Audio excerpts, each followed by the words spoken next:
மீனாட்சிய பாத்தியாமா? இல்லையே. எல்லா இடத்துலயும் தேடி பார்த்துட்டேன். அவளையும் காணோம், அவ குழந்தையும் காணோம். அவ ரூம்ல வேற ஒரே ரத்தக்கரையா இருக்குமா? ரத்தக்கரையா? அங்க எப்படி வந்துச்சு? அதாம்மா எனக்கும் தெரியல.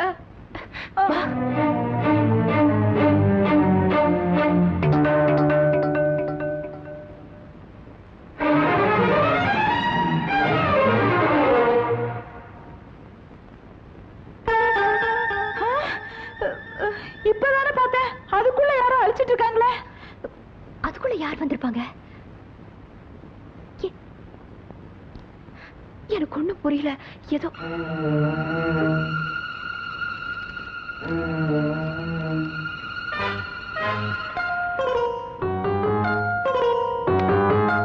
மீனாட்சி, ஏன் மீனாட்சி, காலையில இருந்து எங்க போச்சு இந்த பொண்ணு? ஏன் மீனாட்சி? பைத்தியக்காரிச்சி, இங்க வாடி. பீரோல பணம் வச்சிருந்தன, எதுக்கு நீ எடுத்த? என்னது? நான் எடுத்தனா? ஐயோ சத்தியமா நான் எடுக்கலங்க. இன்னும் இவ்வளவு நேரம் எங்க போயிருந்த? காலையில இருந்து இந்த மீனாட்சி பொண்ணை காணோம், அவளை தான் தேடிட்டு இருக்கேன். என்னது மீனாட்சி காணுமா? ஏண்டி, ஒருவேளை பீரோல வச்சிருந்த பணத்தை அவதான் எடுத்துட்டு ஓடி போயிருப்பாளோ? இருக்கும். இந்த பால்கார விஷயம் நமக்கு தெரிஞ்சு போச்சு இல்ல? இனிமே இங்க இருந்தா மாட்டிக்கோம்னு பணத்தை எடுத்துக்கிட்டு ஓடி தாங்க போயிருக்கணும். ஏங்க அழுவுறீங்க? ஐயோ, எல்லாரும் சேர்ந்து என்ன ஏமாத்திட்டாங்க, திட்டம் போட்டு கவுத்துட்டாங்களே. நான் இப்படி ஏமாளியா இருப்பேனா? ஐயோ என்னப்பா என்னாச்சு? ஐயோ அப்பா, பெரிய இடத்து பொண்ணுன்னு கொண்டாந்தா அந்த மீனாட்சிய பணத்தை எடுத்துக்கிட்டு ஓடி போயிட்டாடா. ராத்திரியோட ராத்திரியா? அவ சும்மா போயிருந்தாலும் பரவாயில்லடா, கேவலம் அந்த பால்கார பையன் எடுத்துட்டு ஓடிட்டாடா. ஐயோ ஐயோ, இந்த குடும்ப மானமே போயிருச்சா?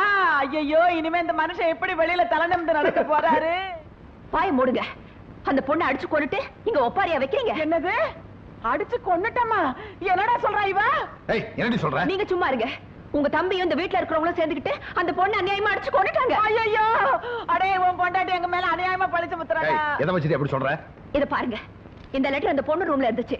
பாருங்க, உங்க தம்பி இப்படி ஒரு லெட்டர் எழுதி 2வது கல்யாணம் பண்ணிக்கிறதுக்காக அந்த பொண்ணு கிட்ட வற்புறுத்தி கையெழுத்து கேட்டிருக்கான். அவ சம்மதிக்கலன உடனே அவளை ஏதோ பண்ணிட்டாங்க. ஆமாங்க, அக்கா காலையில ரூம் இருக்க போகும்போது அங்க ரத்தக்கரையை பார்த்திருக்காங்க. திரும்பி நாங்கெல்லாம் போய் பார்க்கறதுக்குள்ள அது யாரும் அழிச்சிட்டாங்க. இதெல்லாம் என்ன எனக்கு ஒண்ணுமே புரியல. இந்த வீட்டுல ஏதோ நடக்குது. ஐயோ, இந்த ஒரு பழியத்தான் என் மேல போடாம இருந்தாளுங்க, அதையும் இன்னைக்கு போட்டாளுங்களா? டே, உங்களையும் என்னை பிரிக்கிறதுக்கு ஒரு பொய் லெட்டர் எழுதி வச்சுட்டு என்னமா நாடகம் ஆடுறாளுங்க. இதை விட எனக்கு ஒரு துளி விஷத்தை கொடுத்து கொண்டு இருக்கலாம் மேடம். இதெல்லாம் கேட்டதுக்கு அப்புறமா நான் இந்த வீட்டுல உயிரோடு இருக்கணுமா? இல்ல உயிரோடு இருக்கணுமா? உயிரோடு இருக்கணுமா? நீங்க பாடுறீங்க, என்ன போய் கொலைகாரங்கிறா. இப்படி எல்லாம் சொல்றதுனால நீங்க கொலைகார ஆயிருவீங்களா? இந்த மாதிரி ஒருத்தர் மேல பழி போடுறதுக்கு அளவு இருக்கு. நிறுத்துங்கடா உங்க பிரச்சனைய. முதல்ல எனக்கு பதில் சொல்லுங்க. நேற்று வரைக்கும் நல்லா இருந்த தோட்டத்துல திடீர்னு யாரு குழி தோணுது? தடுக்கி விழுந்தன்னா என்ன ஆகுறது? அதுவும் அளவெடுத்த மாதிரி 6 அடி கரெக்டா தோண்டி இருக்கீங்க. யார புதைக்கிறதுக்காக குழி தோண்டிங்கன்னு எனக்கு தெரிஞ்சாகணும். என்னது 6 அடி குழியா? அங்க எப்படி வந்துச்சு? பாத்தீங்களா, நாங்க சந்தேகப்பட்டது சரியா போச்சு. இதுல சந்தேகப்படுறதுக்கு என்னடா இருக்கு?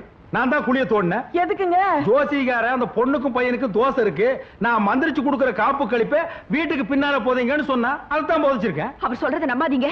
அந்த பொண்ணை கொலை பண்ணி புதைச்சிட்டு காப்பு கழிப்பன்னு ஏமாத்துறாரு. அப்படி அவர் சொல்றது உண்மையா இருந்தா அந்த குழியை தோண்டி காமிக்க சொல்லுங்க பாப்போம். அதிகமா பேசாத. எங்க அப்பா மேல உனக்கு சந்தேகம், அந்த பள்ளத்தை தோண்டி பார்க்கணும், அவ்வளவுதானே? பாடி போலாம்.